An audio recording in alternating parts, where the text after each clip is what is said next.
Hello, and welcome to the Alliance for Civics in the Academy's webinar. There are obvious problems affecting American civic life today. Our citizens are having increasing trouble talking to each other, getting out of their conversational silos. In Congress, we're seeing gridlock. It's hard to get things done together.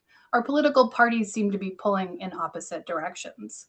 But what can universities do to help with these problems? That's the topic of our webinar today. Specifically, how can universities strengthen civic ed in K-12 schools? I'm Jenna Storey. I'm the co-director of the American Enterprise Institute's Center for the Future of the American University, and I'm a member of the executive committee of the Alliance for Civics in the Academy. I'm going to be moderating today's discussion. And I'm here with three distinguished guests who are going to help us work through these questions. First, Meira Levinson, who's a political theorist and philosopher of education.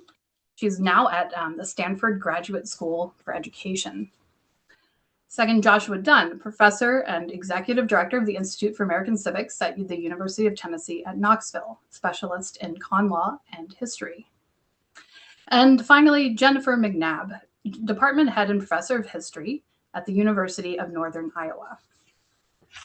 Today, we're going to cover questions about what civics looks like in K-12, how the professors we have with us today have been involved in teacher training and in some cases in teaching in the K-12 space, and what do they think K-12 teachers most need from universities today. And finally, we're going to talk through some thorny issues relating to teaching civics in the K-12 classroom, particularly how to deal with contested issues of the moment. We're going to talk for about 30 minutes, and then we're going to open it up to webinar audience members to ask questions of our panelists. So start thinking of those questions as soon as we start talking in just a moment, and please feel welcome to put your questions in the chat. All right, let's get started. I gave just a very brief introduction, just named essentially title and disciplinary background of you three. I want to let our audience members get to know you a little better. So I'm going to start by asking each of you to talk for just 2-3 minutes about two questions. Why do you care about K-12 civics? What motivates you to do something in this space? And then just briefly what it is you have done. Let me say, I know that you have all done so much. We could talk, an hour each to each of you about this, but just give the audience the highlights, what you want them most to know about you as we start out this conversation. So let me begin with Meira. Great. Thanks, Jenna. It's a real honor to be here. So I would say the reason that I care about civic education is that every single child in this country currently has actually civic rights and responsibilities and will continue to have increasing civic rights and responsibilities as they grow into adulthood. And so therefore, it really, really, really matters that every single child, whether or not they are a full citizen, whether they are a legal resident, whether they are actually a long-term visitor, if they are documented or undocumented, because this is one thing that we know is true for every person here. Therefore, it really matters that young people learn about their civic rights and responsibilities and learn how to exercise those appropriately and effectively. So that's why civic education matters to me in a most fundamental way. As you mentioned, some of us, i.e. I, have taught, I was a civics teacher and a history teacher and an English and humanities teacher in the Boston and the Atlanta public schools for 8 years back in the day. I also was an author of the C3 frameworks for college, career, and civic life, the frameworks for state social studies standards. I helped Boston develop and pilot its Civics in Action curriculum, which ended up becoming partially a model for actually the state of Massachusetts, shifting its standards to have 8th grade Civics in Action in all of its across the Commonwealth. And I do a lot of work with teachers these days, teachers, school leaders, superintendents, school boards, et cetera, thinking about how we do address what you had already mentioned also, which is contested, the contested areas of education, including civic education, how we decide what we teach kids, how we can teach controversial issues in ways that feel productive, etc. So those are some of the things that I do. Great. Thank you. Let me go next to Josh Dunn. Thank you, Jenna. It's also a pleasure and honor to be with you and the rest of the panelists. So my experience with K through 12 civic education goes back, I believe, 2007 or so. I started doing professional development seminars with different organizations like the Bill of Rights Institute, Teaching American History, those organizations. And for me, being with the teachers was an eye-opening and extremely rewarding experience. But by being with them, you recognized a few things and you quickly learned a few things, which is that often history, civics, government is neglected in the professional development opportunities in K through 12 education. Quite often, the teachers in civics or history or government are given kind of generic professional development opportunities on pedagogy, but it's not necessarily related to the content. Unlike some of the other areas that became areas of increased focus after No Child Left Behind, particularly math and English, science, math and English. So since then, I've continued to do work in K through 12 education, both through some programs that I ran out in Colorado and then coming here to Tennessee. Here at the Institute of American Civics, we started a Civics Academy 3 summers ago that initially drew 49 teachers from across Tennessee. Second year was 81. Last year was 126. And now we're expanding it to 3 Civics Academies across each of the 3 grand divisions of Tennessee, East, Middle, and West Tennessee. And then we also do 1-day professional development programs for teachers. We also do things like try to get civics into other parts of the curriculum as well, because we recognize time is limited in K through 12 education. And if we're going to increase civic knowledge, we're probably going to have to make common cause with teachers and some other subjects. And I do think to build upon what Meira said, this is absolutely essential for sustaining and maintaining our system of government. It depends on engaged and knowledgeable citizens, and that has to start in K through 12 education. Thank you. Jennifer, let me ask you why you care about K-12 civics and what you've been doing in this space. Good morning, everyone. So I teach at the University of Northern Iowa, which is in the top 1% of teaching, producing institutions, public institutions in the country. 1 in every 4 students here at UNI is a teaching major.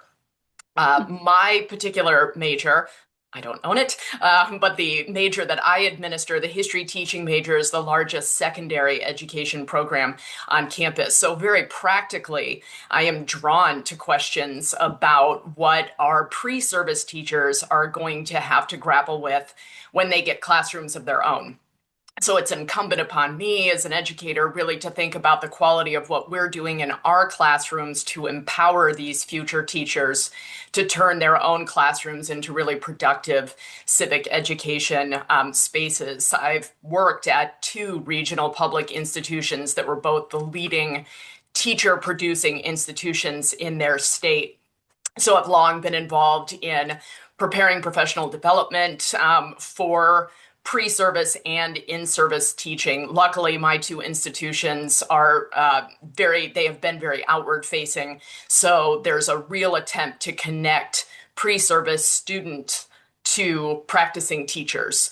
I think one of the things that I am most proud about what I've been up to here at UNI is being co-project leader for a civic education initiative on campus that led to the development of our new civic Center for Civic Education. That Center for Civic Education at UNI is designed really to provide student opportunities in the civic education space, to provide opportunities for faculty research and development in the civic ed space, and then to create community outreach between our center and our region, and then the state as a whole. Great, thank you. Jennifer, I'm going to just pose to you first this follow-up question and ask the others to chime in as well. I think when people say civics to people of a certain age, my age anyhow, one's mind automatically goes to Schoolhouse Rock. And so often, even when I talk about teaching civics in the university to university students, people say, "Oh, well, we should just, revive Schoolhouse Rock and just put that on loop in the dorms or something." And I'm always, from my perspective, explaining that's not really how I would teach civics in university. I mean, that was very clever, and obviously it sticks with people, right? But there's a lot more to it in the university. But today we're focusing on K-12. I'm thinking there's a lot more to civics in K-12 as well than just playing for the kids something like Schoolhouse Rock. So what does civics actually look like in the K-12 space? Where do we find it? Josh mentioned that we have to make common cause with teachers who are not labeled civics teachers, right? In the curriculum, where do you find it around the curriculum?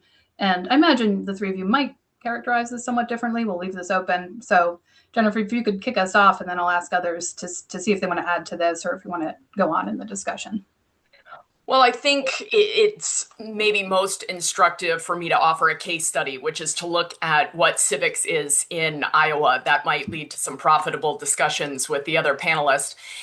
K through 8, civics is embedded across the curriculum. There are certain thematic approaches that the curriculum takes on rights and responsibilities, on American history and government. But they're learning outcomes that are associated with particular grade levels rather than specific coursework. That changes in the 9 through 12 space, where we see much more clearly defined coursework in American history, in world history, in civics and American government. So the goal, we have actually rolling out very soon new state standards in social studies. And Iowa has an initiative that Iowa history must be embedded in the K-12 curriculum as well. Our new state standards talk about developing an understanding from students of the roles and responsibilities of citizenship and our democratic foundations of government. We look at that historically, understanding historical context, being able to read and understand source material, to understand its purpose, its intended audience, maybe its unintended audiences as well. So I think when we talk about civics in the K-12 space, it has many different identities. And I think Josh is right on in suggesting we're going to lose something if we build silos or if we stay in the silos that exist. So I think the goal is to create informed citizens, and that is done through reinforcement of foundational ideas and issues.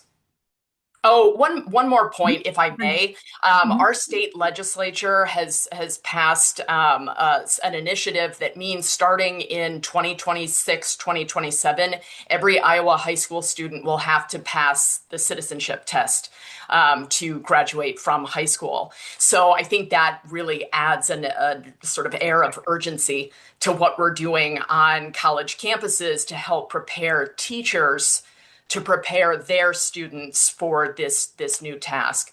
So I think that what Jennifer has been describing in Iowa is true of many states, which is a real focus on knowledge acquisition and on understanding, which is crucial. I mean, it is foundational for good civic education and good citizenship.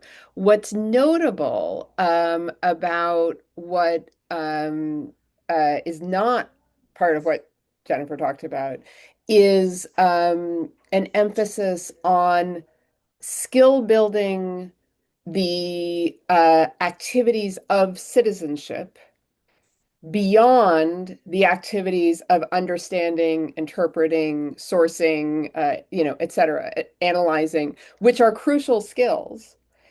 And there are skills of citizenship, I think that, and sort of dispositions and actions of citizenship that go beyond it. And so one of the things that I think really distinguishes Unfortunately, civic education from education in most other areas, in both K-12 and in university, actually, although especially in K-12, is that in English and science and math and so forth, we teach kids those subjects through having them do those things, right? So we teach reading through having them read. That doesn't mean that we just say, go read, kids, right? Like we teach phonics, we teach, decoding, we do all sorts we teach very specific things, but we teach them in the service of their then doing the reading. We teach math through having them do math, right? And ideally, not everywhere, but we teach science, at least in part, through having them do science, through having them conduct experiments, observations, etc. We very rarely in K-12 teach civics through having them do citizenship. And that is something that I think is a real loss Mhm. in education because, in fact, I mean, there's a good reason that we have kids do reading, do math, play baseball, do like everything else that we want them to do. We may teach them about it and we teach them to do it. And like there are good developmental reasons, there are good reasons in the learning sciences, et cetera. And there are some states and districts in which there are more overt attempts to have kids actually do civics. So, for example, in Yeah. Massachusetts, yeah. So in I was going to Massachusetts, ask Merit if I just might specify, because that's a really interesting point, and I'm going to ask Josh to respond to a couple things in a minute. But I do want to ask for examples. Like, what concretely do you mean by doing civics? Because I think you've made a powerful kind of general point about this. yeah, so there are a few different examples. So, for example, in Massachusetts, there was a both curricular revisions and state laws that were passed about 6 years ago. That means that now actually every eighth grader and every high schooler has to have the opportunity to do a self-driven civic action project where they identify a problem. They can work in a group, they can do it as a whole class, they can do it individually. There's a lot of variation, but they identify a problem at the local level, at the school level, at the state, nation, global. That's also totally open. They research the problem, try to understand its shape. Why does it exist? Who else has been working on it? What are different approaches that people have taken to addressing it? What are approaches that they might take to address it? They take Mhm. some action and they reflect on what they've done. So Yeah. that's one form of doing citizenship. For a long time, say in the 1990s through the sort of early mid 2000s, 2010s, there was a big emphasis on service learning. That Mhm. has disappeared in many districts and states, but that's another example of doing citizenship. Okay. There are schools in which, say, you may have mock elections or where you have robust student government or debate teams or actually media production, right? Those are also ways of, I think, doing citizenship. You can have class officers, so there are Yeah. lots of different ways in which you can do citizenship in the Mhm. curriculum, the co-curriculum, the extracurriculum. What's Yeah. unfortunate is when kids have almost none of those opportunities. Right. Yeah. Okay. That's a really good point. So, Josh, I'm going to throw a couple of things at you, and you can choose which to take up.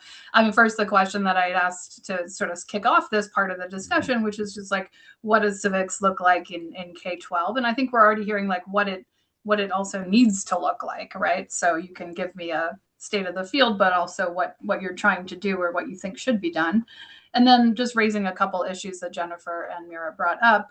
We have maybe Iowa's requiring the citizenship test. I know Purdue University has required it. Is this a trend? Is this a good trend? How would you deal with that in the classroom? And then also Mira's point about what about doing civics? What do you think about this topic? So, Josh, a lot coming Sure. at you. Yeah. So, first of all, I think it's maybe two-thirds of the states require a half year course or one semester course in civics. Often there'll then also be a U.S. history course as well that might be a full year. I think there are only 3 states that require a year or more of civics at the high school level. So it's and if you talk to teachers, they what they continually tell us, we always survey them and ask them, what do you need to be more effective? And what they always say is they need more class time. That's what they need with their students. And they ask, is there anything that you all can do about that? Can you talk to the state legislature? Well, we can't lobby the state legislature, but we'll let people know. But we also, going back to the point when I first spoke about how we know that there's just limited time during the day, and there are certain subjects where the testing is much more. I mean, their schools are held accountable for it.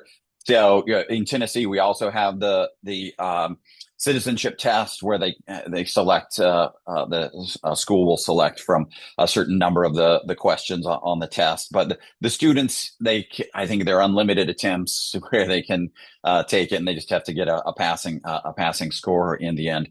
And everything that we know indicates that unless there are consequences, like real consequences, there's going to be less attention and resources given to a subject area. I think there's also evidence that we just do need more basic class instruction. If you look at NAEP scores on American history and civics, they were stagnant for a long time, and now they've had a precipitous decline just with the last round of testing that we've seen. So just basic knowledge we aren't achieving what we need to in imparting that to students. We also see evidence that it's not prioritized by teachers, though. And this is one of the interesting things. There was a RAND survey from 2020 that showed the overwhelming majority of teachers gave the highest priority, or said it was one of their highest priorities to make their students, or to breed tolerance in their students. That's a noble goal. That's something a liberal democracy has to have. But barely half said that it was important to impart knowledge of basic American institutions, separation of powers, checks and balances, federalism. Now, there's an irony to that, which is that we have evidence showing that increased knowledge about basic facts of American civic life is actually highly correlated and seems to be causally connected. I think you tease it out some, but very highly correlated with greater levels of tolerance. People with higher levels of civic knowledge are less likely to impute false ideas to people that they disagree with. They're more willing to engage with people that they disagree with. There's just a survey out of Florida State just from last fall that found us. So I think that there needs to be greater focus just on basic knowledge. But I also agree with Meira that citizenship is not just something that you know. Can I intervene there for just one sec? I'm just curious what you'd say. I mean, I'm going to ask you to speculate here. You said there's a empirical correlation between knowledge of civics and tolerance, or maybe I'm not using the same word you use, but respect for or tolerance of opinions that are different. So what, first of all, just clarify the connection for me or for others. And then. Yeah. So what they did is they surveyed. At Florida State, they surveyed. Yeah, they surveyed as a national sample, asked them questions about civic knowledge, and then battery of questions to try to measure their levels of tolerance. And what they found was that there was just significantly greater tolerance among those who had higher levels of civic knowledge. So, and we've had other research going back that kind of shows these connections too, again, about where people with high levels of civic knowledge, once again, we're less likely to have false ideas about what other people believe and those things. So there does just seem to be it's closely connected in the data that we have. So, and if you, I'll give you the opportunity to speculate about why you think that is, and then. I think there are a few things. I mean, if you actually understand how separation of powers, checks and balances work, you have to learn that, well, the whole system is designed to make it so that you can't get exactly what you want. That there are lots of people in this big, vast democracy, and the idea behind the system is to try to create mechanisms where people can come together and constructively disagree and reach fruitful compromises. I mean, if you just read Federalist 10, I don't know how much it's assigned in high school classes, but if you read Federalist 10, you have to kind of understand, hey, factions are legitimate. They're going to be groups that you have to accept the legitimacy of. Or if you just understand basic First Amendment doctrine, free speech doctrine, you have to understand that there's no right to not be offended in the First Amendment. That your right to freedom of speech requires that you respect that the right that others have to speak their minds. So I think that again that kind of basic knowledge about the structure and what it's designed to do, and then the rights also, those things reinforce a kind of political tolerance. Okay, that's neat. Great. Yeah. I'm gonna remind everyone, or let everyone know, that we have 8 or 9 minutes until we turn to audience questions. So if you're in the audience, be thinking about those questions and putting them in the chat. And I'm going to open up the last topic I said we were going to talk about, but also allow you to respond to anything else. We can just continue the previous discussion as well. But I definitely want to cover here a topic that came up in our conversations earlier when we were preparing this panel, and that I know you've all thought about and written about in some cases, which is how to teach contemporary current events, or particularly contemporary sort of hot button issues in the K-12 space. As a number of you have made clear, there are rights and responsibilities that K-12 teachers have that differ from those of professors, right? So we might be talking differently about how to have these difficult conversations in the college classroom and in the K-12 space. But let's make, first of all, that kind of clear to the listeners. And then how do you think, given the constraints that exist, or the reality of the landscape that exists for K-12 teachers, how do you think that they would best handle those contested issues? And if part of your program is trying to help them do that, how do you do that? So let me just go back. Let me ask Josh. I know I cut him off too before and diverted his comments. Let me ask him to say something first about this, and then we'll open it up to others. Well, I would say one of the things that when we engage with teachers, we will, for our civics academies, we will have content-based lectures on important principles, ideas, historical developments in American politics and in history, to just deepen their knowledge. That's the first thing that we do. But often what we will also do is we'll have panels of teachers, ones that we know have been quite successful in the classroom. They're recognized for their ability in the classroom, where they will lead the discussion with other teachers about. So, for instance, during the last presidential election, the summer before, we had a panel of teachers who they just had a broad discussion about, well, how it's going to come up in class, and it's going to be a contentious election. How do you deal with these things? And very often that's the best way. They're the ones that are in the classroom with the students, and so I think that often just letting them talk to each other, giving them opportunities to trade war stories and discuss things that have worked, things that haven't worked, how to take, maybe a student says something that's particularly contentious and maybe wouldn't be the best way to structure a class discussion around, but turn it into something that could be more productive. So that's generally been our approach. Just give them opportunities to think carefully about what they're doing in the classroom, and to talk with their other professionals about the best ways to handle it. Sorry, I'm muting there. Yeah, Meira, you want to jump in? I want to make sure we cover what is the kind of legal situation for K-12 teachers, or if it's complex, just give us a real, brief sketch. And then also what Josh was addressing, how we best help them deal with these things in the classroom. Yeah. So it is important for K-12 teachers to know that they do not have academic freedom rights in the same way as, at least traditionally, higher education educators have understood themselves to have academic freedom. I mean, that also is potentially currently under threat. But teachers, courts have decided that basically teachers' speech is for hire.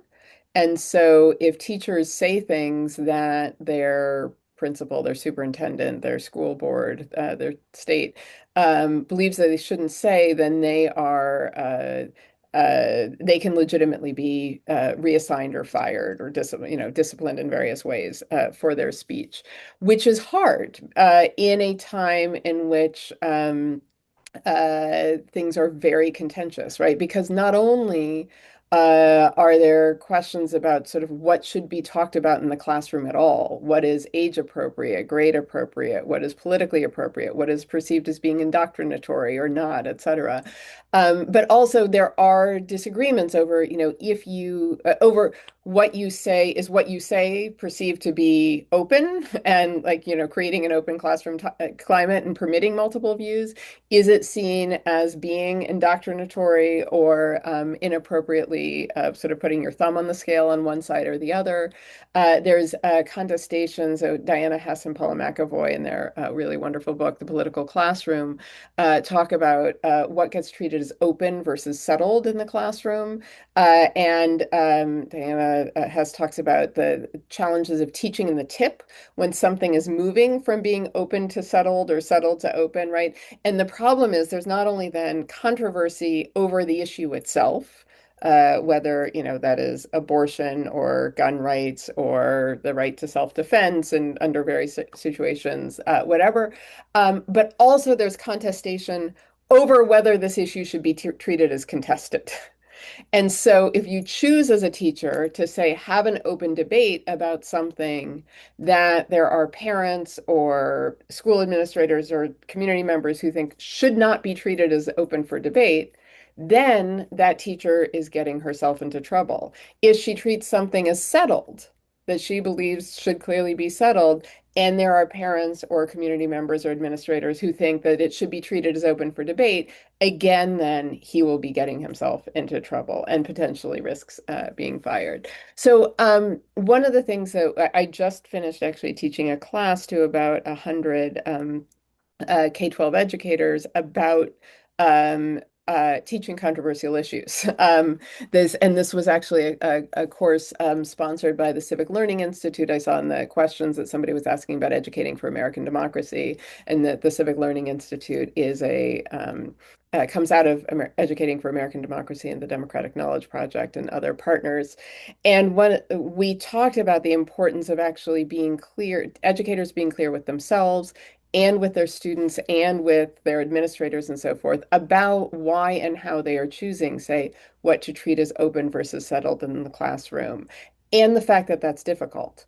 To be open about the challenges and the risks of treating controversial issues in the classroom and how essential it is. And then we talk about very specific techniques that they can use, case study discussions, simulations, town halls, structured academic controversy, text on text, sort of silent conversations, primary source conversations. One of the advantages of something like structured academic controversy is that students are assigned roles without getting to choose them. And so then nobody gets confused about whether or not, say, a kid is seen as, say, saying something offensive or, anti-democratic or whatever. And they practice doing those things. But it is really important, as Josh said, to acknowledge that these conversations are both essential and challenging, and that they really do, that teachers understandably experience themselves as being at risk, particularly when they tread upon particularly controversial issues. And yet, at the same time, going back to why I said I care about civic education, we aren't going to get better as a country in having hard conversations with one another where we fundamentally disagree about core values, principles, policies, ways of action if we avoid those conversations. So it is essential in elementary school, middle school, high school, and college that we have those conversations, that we enable young people to learn and to practice and to develop the skills and dispositions and knowledge to have these conversations, because that is the only way that we are going to get better at this as a country. But we really do need to honor the hard work that teachers are putting in order to make this possible. Thank you. Jennifer, want to jump in? Yeah, I need to be mindful of time, and there are so many rich threads there to pick up on. So I just want to confine my reactions, I guess, to what I've heard to just a couple of points. I think one is the importance of modeling in the academy.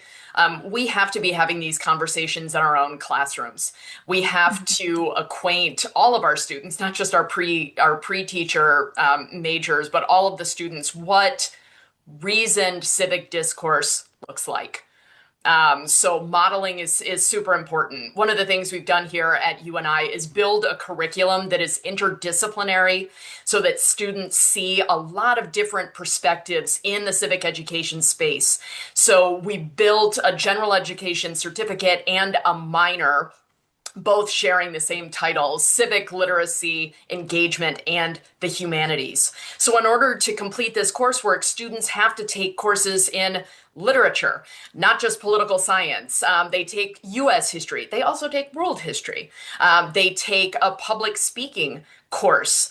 There are lots of rich ways for students to engage with being an informed citizen in fictional spaces, in historical spaces, in contemporary spaces, and they need to see all of those different viewpoints and understand the way that these courses talk to one another. So it's, again, kind of circling back to Josh's idea about the importance of seeing civic education as transformational across the curriculum. No one department owns it, right? No one office on campus is responsible for civic education. It's all of our jobs. And so by way of sort of pivoting to my second point, I'm a member of the governing council for the American Historical Association. And I think one of the things that my vantage point has taught me in that role is the desire of teachers for professional development. They want more tools, right? And so it's incumbent upon us in higher education to dialogue with practicing teachers and find out what they need. So I want to just share a couple of quick resources. The first is what's known as American Lesson Plan, a really fantastic study authored by the American Historical Association. You can find it at historians.org. And it's a survey of 3,000 educators across the country, middle school and high school U.S. history teachers, to talk about what U.S. history looks like in the classroom from a variety of perspectives. So there's an executive summary for those of you who are interested, but the report really offers a deep dive into what's happening in U.S. history courses across the country. The other thing that's happening, and I think it's really exciting for the AHA, the American Historical Association, is us trying to connect world history to the civics enterprise. There is a webinar actually next Monday, and you can find information about that at historians.org. And I want to get the title correct. It's something about civics. I've hit a button. Here we go. The civic value of world history.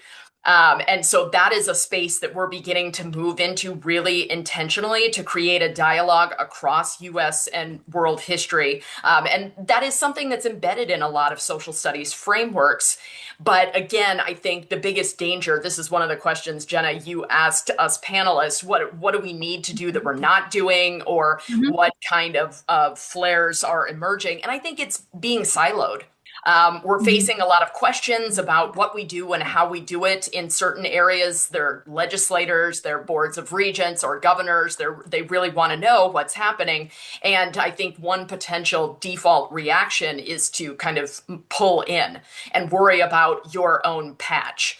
That's the wrong approach. We need to be really collaborative and working with colleagues across our campus and with this project of offering resources to continuing teachers. I think that's maybe a takeaway lesson. That's great, Jennifer. Thank you. Two quick comments, then I'm going to turn to some audience questions, which I'll be asking of the panelists. So one, the resources you mentioned and those that Meira and Josh have shared with us either on the panel or prior to the panel, I'm pretty sure we are going to list those on our webinar YouTube page or our webinar page on the ACA website. So we will, I think, speaking on behalf of others, but I think we can find ways to get these out. I think we routinely do find ways to get these out. And it might be a moment to just also say, for those of you who are interested in these topics, everyone listening to this webinar, make sure you visit the Alliance for Civics and Academy website, which has a lot of resources, including syllabi from very different approaches and perspectives on civics in the university space. And I'll just make a quick comment about your point about interdisciplinary conversation, because I also think that's really important. I have come to think in the university that interdisciplinary conversation is maybe not the only step we need to take, but an important key to talking across different kinds of lines of difference, because disciplines are kind of success silos, particularly for professors or graduate students, right? And it's like, you need to keep going here to get ahead. And that, of course, is an important part of academic life. But when you're talking about questions that deal with citizenship or just even human questions, you're really not, you shouldn't be confined to that kind of success silo, right? You need to have the resources, have the opportunities to talk to people with a really open mind about what different perspectives can bring to these general questions. So I often think about trying to cultivate expertise in generalism or expert generalists, along with the kind of specialization that, of course, we have and need in the academy. Okay, so let me pose to you all. We'll get at least 2 and hopefully a few more questions in here, and we have roughly 13 minutes to address the questions before we turn to the final comments. Let me start with this one.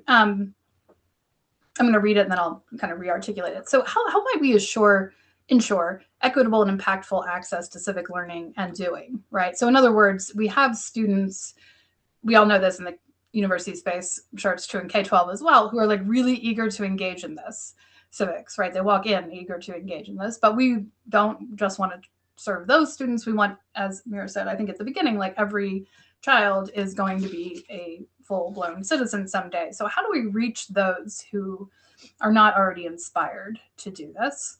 And is there any, I mean, I'm thinking like, is there any kind of like, how do you work with the fact that some are really inspired, right? And help them, but also not let them override, the interests and concerns of the younger kids. And I'll throw this other question, which is tied to this in the chat out there, about school participatory budgeting.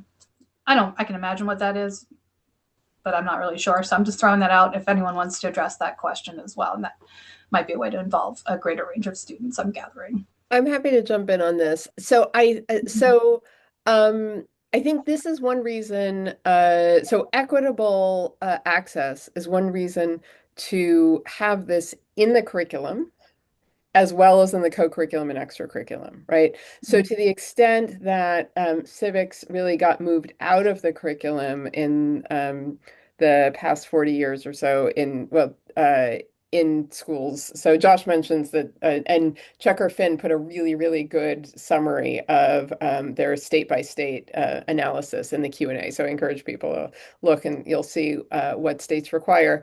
But the fact that we currently have relatively few civics courses and formal civic learning opportunities for kids does mean that inevitably it's the kids who have the time, the support, the pre-existing interest, the encouragement or whatever to get involved in, say, the co-curricular and extracurricular spaces. So we should put it in the curriculum because the curriculum is sort of the guaranteed stuff that all kids get exposed to. So that's one thing, is to make sure that these things are in the curriculum in addition to being available in co-curricular and extracurricular spaces. A second thing is, as Josh had been talking about and Jennifer had been talking about, integrating civic knowledge, skills, habits, dispositions, opportunities into spaces that aren't just focused on civics. So you may not care about civics as a 10-year-old, you think, but you really care about bicycles. And if in your bicycle club, you have a president and a secretary and a treasurer, and you're voting for them, if your bicycle club is actually sort of kid-driven and you have to decide where are we going to go on our trip, oh, gee, we need to contact public safety to make sure that, they have the cones set up, or have they cleared the ice, like those are civic activities, right? And you're not being told you're doing this because you care about civics, you're doing this because you care about bicycles or manga or whatever it is, right? But if we build in those civic dimensions to things that kids are already engaged in, that's another way that we ensure exposure. And then the third piece, I think, is also realizing that political scientists and social psychologists and political psychologists and so forth have found over a number of decades of research that really motivation tends to follow engagement. Like we think, oh, you need to be motivated, right, in order to engage. So how do we get somebody motivated? And then they'll go do the thing. Truthfully, what we see is actually just getting people to do something is what helps them build an identity as, oh, I'm a person who does this, right? So getting somebody to read helps them build an identity as a reader. Getting them to play baseball over time helps them build an identity as a baseball player. Getting them to do civics and to do citizenship can help them build an identity as a citizen. And so that's the other thing. I don't think that we need to worry quite as much about the motivation and interest gap if we are giving all young people consistent opportunities to get involved civically, to experience themselves as people who are engaged in civics, including like having hard conversations with one another, because that's something, again, that we would all do better, right? So again, it doesn't have to be that they're always going out and volunteering with a campaign or working the polls, right? Like there are lots and lots of things that they can do. And there's a lot of evidence to show that if we have young people doing those things, then the motivation, the identity and the motivation develop as a result of that, rather than needing to be pre-existing. Okay, let me see. Josh hasn't had a chance for a little while now, so let me see if he wants to get in here or wait. So I'll say a little bit about what we're doing to try to incorporate civics into other parts of the curriculum. We actually have teachers, English language or English teachers who are developing lesson plans for us that we're going to make available, and then other teachers can use, kind of plug and play. But we're also doing things to try to get into the performing arts. So we, for instance, supported the production of Joseph Addison's Cato, and then we brought a large number of students to be able to watch the play here on campus. We also supported a production of Inherit the Wind, 100th anniversary of it here in Tennessee, and we had 12 to 1,400 students come and watch these matinee performances of it, and then they got a history lesson. Didn't tell you a whole lot about what actually happened in Tennessee during the scope. So I told you a lot about 1950s politics in America, though. And then right now we're also supporting the writing and production of a script on the passage of the 19th Amendment. Turns out that Tennessee was the state that put the 19th Amendment over the top, and there was one representative whose vote was decisive from East Tennessee, and we're going to make that freely available to schools so they don't have to pay a fee to be able to use it. And this is something that many schools struggle with. And then we're going to provide ancillary materials about, oh, well, what does this teach you about how is this connected to prohibition? Or obviously, voting rights wasn't completely settled just by the 19th Amendment. You need to know something about the Voting Rights Act of 1965. So these are some of the ways we're trying to capture other students who might not be naturally interested, but they can see that there's a kind of drama to civic life in America. Mm-hmm. That's a neat point. And I happened to speak with some of the collaborators at UT Knoxville and from the English and theater departments that, if I remember rightly, got together to help you all produce Joseph Addison's Cato play. And they said to me, we were like totally surprised. We wanted to do this for so long. We were totally surprised that this new Institute for American Civics was interested in this. And of course, the connection, I think, for you all is that play was one of George Washington's favorite plays, or maybe his favorite play, right? So it's kind of interesting, to Jennifer's point, interesting way to have a really fruitful interdisciplinary collaboration that also helps K-12, because you're inviting them to see the performance and engage in conversation about it. But even within the university, you have professors you would not think might otherwise collaborate, English, theater, and civics. American civics programs, doing something like really interesting, and as far as I could gather, like just really learning from each other, as well as like showing that you can have these kinds of conversations Yeah. to the. If anyone is interested in Addison's Cato, Misty Anderson, the chair of the English department, is the one who created abbreviated script, and she has full stage productions. It's easy to kind of and put on. So reach out to her. It's fantastic. I think there are actually some other universities now that are doing it, but it is something that I think that it would be could easily be incorporated in a high school theater production as well. Okay, so I'm going to let Jennifer get in on this, but I'm going to pose one more question because we just got off of talking about this one. I forgot we have others. So let me ask Jennifer. You can respond to one or both. And this other question about kind of from a different angle. How do you see the role of a substantive American historical narrative in motivating civics learning? And I guess you could take that a number of different ways. Is it helpful to give students a historical narrative to kind of lead them up to the present moment, tell them about who we are and what we've been doing together as Americans? And or is there any avoiding that? I don't know. Maybe there is some implicit narrative no matter what you do. And if so, I suppose, what's the most fruitful or helpful narrative in that space? So Jennifer, I'll let you just take it away here.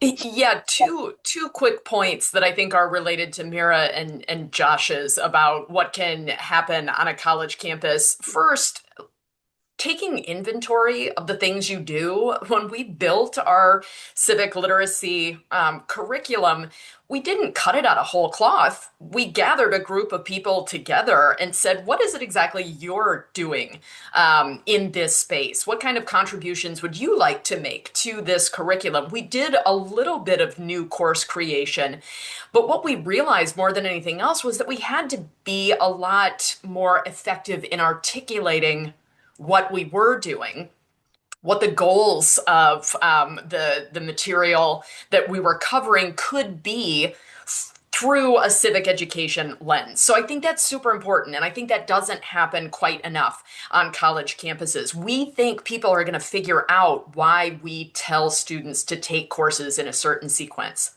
Do we ever tell them why? No, we have to do that kind of stuff, right? So it's really important to do that work. One thing that I haven't heard come up in our conversation is the power of students to engage each other. When we created this new set of programming at UNI, we did all the things that academics do. We made glossy flyers. We had info sessions and open house sessions, and we would have a few of the true acolytes come out, the students who are really sort of naturally drawn to that work. Then we put ourselves in the library, which is this really interesting walking point on campus. Students cut through the library to get from one end of campus to another. And we recruited students to stand at a table with us. They were the ones going out and reeling in their fellow students to explain why this curriculum was a value added thing for a student at this university, and they were remarkably successful. I just sort of stood there watching the magic happen, right? Watching students have these really great conversations, student to student. So any college educators who are on the call, engage your students to help you do the work. Don't act as if you have to be the sort of translator. Sometimes the students are a much better translator than you are. With regard to American history, I think this question might be drawing on what has emerged in recent decades as sort of this debate in history about whether we're needing to teach content or skills. Are we teaching historical thinking skills of interpretation, causation, periodization? There's a lot of Asians there. Are we teaching students how to think historically? Or are we going back to this or sort of remaining with this older model of pouring content into students? I think that's a really problematic dichotomy, right? We don't teach just content. We haven't done that in the past, and we don't teach just skills. We can't help students think if we give them nothing to think with. We've got to find a balance between creating a narrative that students can follow, that is logical, that makes sense, that sees development, that sees continuities and changes over time, but that also imparts a way of thinking historically. So one of the things that I think is really important in civic education is understanding context. If you want to understand contemporary issues, you have to understand that someone's had similar issues at some other point in the past. We have to understand where we came from to get to this current moment. And I think historical narratives can help in that regard. So I think it's finding a balance between content and skills. And that's really hard when we're talking at the sort of 9 through 12 level in particular, and certainly K through 8, about very little real estate for teachers to operate in. To balance both of those tasks is a real challenge. Yeah, thank you, Jennifer, for that point. I see we just have a few minutes left, and so I'm just going to first of all I'm going to ask the panelists in just a minute to give us just a few last words. What would they like the audience to take away? Most like the audience to take away from this discussion, just a few sentences. But let me just say first, thank you to the audience for coming to this webinar. Again, make sure to check out the ACA website, and we'll have resources there. And think about joining the ACA. If you're not already a member, you can post your own syllabi and be part of these, a more integrated part of these conversations. We also have, and I should say that links for all of this are in the chat. We also have a webinar coming up in just 2 weeks. We typically have these every month, but we've had so much interest in so many topics. We have one coming up in 2 weeks called Building Civic Unity in a Civically Diverse Democracy. It's about, I think religiously diverse democracy. Let me try that again. Building Civic Unity in a Religiously Diverse Democracy. And we have Ibu Patel from Interfaith America, Robert P. George from Princeton, and Father Francis Naho there to be the panelists for that discussion. So please join us same time in about 2 weeks. Okay, just 1 or 2 minutes left here. Let me just go back to our panelists today. Thank you all for being part of this conversation. And let me just give you the last word here. I'll start with Meira. Yeah, I just wanted to say thank you for hosting this. And one of the things that we didn't get a chance to talk about, but I do think is really important, is historically in the United States, higher education has been treated as very, very different from K-12 education. And professors have had, as I mentioned with the academic freedom reference, have had very different rights from K-12 teachers. This is, I think, changing in the United States. There's much greater interest in many places by state legislatures, governors, boards, regents, etc., in exercising control over and oversight over the curriculum and so forth. And so I think this is another reason, actually, for higher education and K-12 education to think carefully about what they might have to learn from one another and contribute to one another in this area. Great point. Thank you. Josh. So since K through 12 education, I'll say that teachers are extremely hungry for good content. And so go out, talk to them. There are going to be opportunities, and the more people we have doing this, the better. And then I'll repeat the other points, which is that we need to try to incorporate that in other areas of the curriculum. But there's also a desire for this in teachers in those other parts of the curriculum. That's something that we found, which we're maybe a little bit surprised by, but they also recognize this is a serious issue for America, and they wanted to be part of the solution to this problem that we're all confronting. Great, thank you. Jennifer, last words. Break down your silos. And the K-12 higher ed partnership is something that we can all work on together to be strengthened. I know from a higher ed perspective, we are equally hungry to provide the resources that we're hearing that our K-12 partners, and I am going to call them partners, that our K-12 partners need. Okay. Well, thank you all once again for joining us, both the panelists and the people in the audience. And I hope we'll see you again in 2 weeks.